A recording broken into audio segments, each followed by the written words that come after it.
हाल ही में दिल्ली की रामलीला मैदान में कांग्रेस की महारैली हुई, जिसमें पार्टी ने अपना दमखम दिखाया। इस रैली के बाद सवाल उठ रहे हैं कि क्या दिल्ली रैली का असर उत्तराखंड पर भी पड़ने वाला है। कांग्रेस की ताकत का असर क्या 2027 चुनाव में दिखेगा? क्या दिल्ली की गूंज पहाड़ तक पहुंचेगी या फिर उत्तराखंड कांग्रेस का भार सिर्फ कांग्रेस प्रदेश अध्यक्ष गणेश गोदियाल के कंधों पर ही रह जाएगा? देखिए रिपोर्ट। दिल्ली रैली में कांग्रेस ने दिखाया दमखम। दिल्ली रैली का उत्तराखंड पर कितना होगा असर? दिल्ली की गूंज क्या पहुंचेगी पहाड़ तक? 2027 में क्या कांग्रेस दिखाएगी ताकत? उत्तराखंड में कांग्रेस लंबे समय से सत्ता से बाहर है। पिछले विधानसभा चुनाव में संगठनात्मक कमजोरियों और आपसी खींचतान पार्टी पर भारी पड़ी। अब 2027 की तैयारी के बीच कांग्रेस एक बार फिर खुद को मजबूत करने की कोशिश में जुटी है। प्रदेश कांग्रेस की कमान इस वक्त गणेश गोदियाल के हाथों में है, जिन्हें एक जमीनी नेता माना जाता है और जो संगठन को बूथ स्तर तक मजबूत करने की बात कर रही हैं।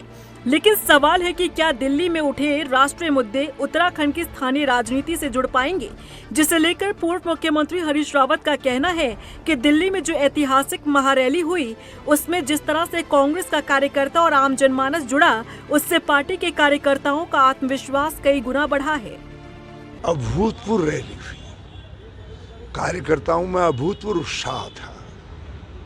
एक बहुत ही शक्ति और प्रेरणा देने वाला उत्साह कार्यकर्ताओं में था और रैली का प्रभाव दिखाई दे रहा है, क्योंकि रैली को लेकर के जिस तरीके से भाजपा बौखलाई हुई है और कुछ अनर्गल आरोप लगा करके संसद को बाधित करने का काम कर रही है, उससे ये स्पष्ट हो गया है कि हमारी रैली सफल हुई और सफल ही नहीं हुई, 2027 का और 2029 का रास्ता बनाने में ये रैली महत्वपूर्ण भूमिका अदा करेगी। हालांकि उत्तराखंड की सियासत हमेशा स्थानीय मुद्दों के इर्द गिर्द ही घूमती रही है।